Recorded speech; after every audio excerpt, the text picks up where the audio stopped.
Hello guys, today we are going to review something you should know, which is comparatives and superlatives. Okay, so we are going to do a walk through the comparative and superlative forms of adjectives and adverbs. I hope this is going to be easy for you. This is nothing new, okay? Just let's remember all this stuff. As you know, when we compare two things, when we talk about comparatives, we are speaking about when we have two things or two people and we compare them. Okay, when you have this scenario, two things can happen. Well, actually three things can happen. That one of these things is better than the other one, then the two of them are equally as good in the quality you are referring to, or that one of them is inferior to the other one. Okay, so if you have two people and you are comparing them, and you focus on their height, you can say that someone is taller than. Okay, you just add er to small adjectives. Okay, small adjectives, that is 1, 2 syllables: tall, small, quiet, old, young, strong, green. All of these go with er, right? Taller, smaller, quieter, older, younger, stronger, greener. And you cannot forget about than. Okay, taller than, quieter than. So you say you are taller than me. My sister is younger than that celebrity. Okay. On the other hand, when you have long adjectives, we use more. Okay, more intelligent, more beautiful, more difficult, more useful than. Again, super easy.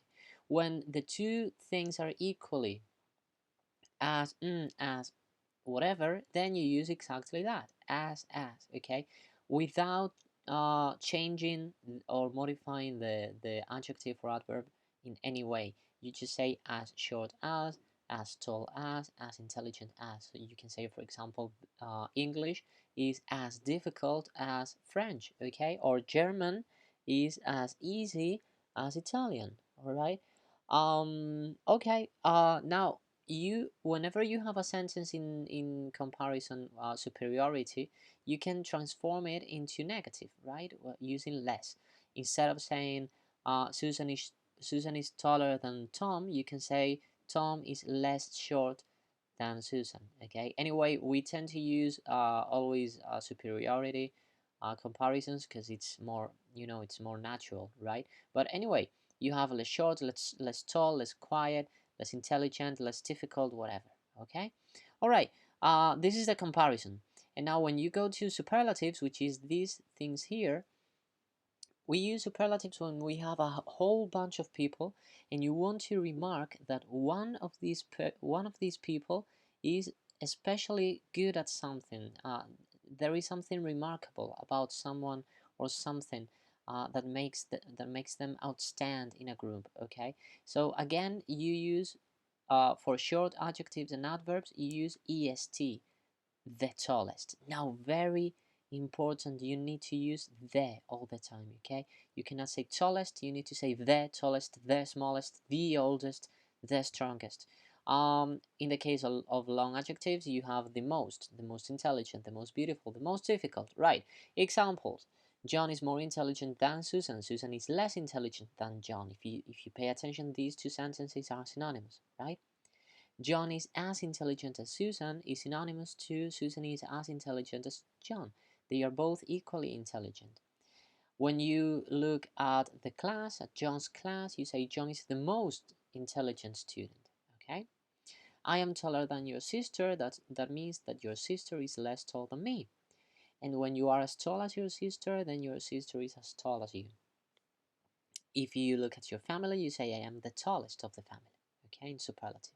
Now be careful with the exceptions. Sometimes you have adjectives that have only one syllable with one vowel in the middle, as you can see here: big, fit, one syllable, big, one syllable, fit, and only one vowel in the middle. So in that case, you double the consonant: big, bigger, fit, fitter. Okay. If it ends in y, you make the y an I. Dirty becomes dirtier, and happy becomes happier. Okay. And finally, when an adjective ends in e, you don't write another e. Okay. It's not simply. It's simple, simpler. Okay. Like Stranger Things, right? Strange, stranger, or fine, finer, right? And irregular adjectives, of course, you have good, better, the best, bad, worse in comparative, the worst in superlative, and finally far, further, the furthest in superlative. Okay. Now one more thing. Can you look at this? You have this is new for you. Okay, this is the only new thing. We say that we take all the adjectives in the English language and we divide them into two groups, right? First group, short adjectives. Second group, long adjectives. Short adjectives, er, long, more. Okay, but what happens, for example, with cases like, this is from another class. Let me show you this.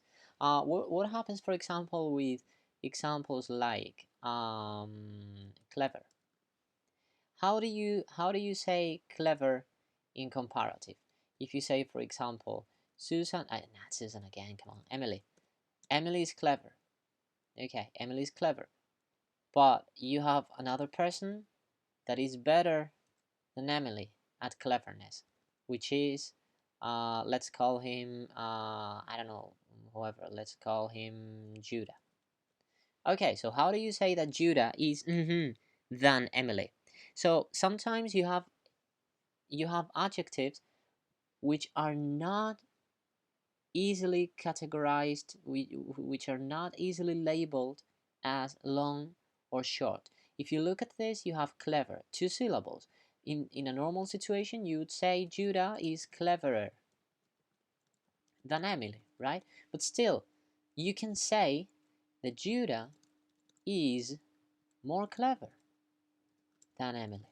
So sometimes you can find adjectives that are apt, that you can use the two forms, okay?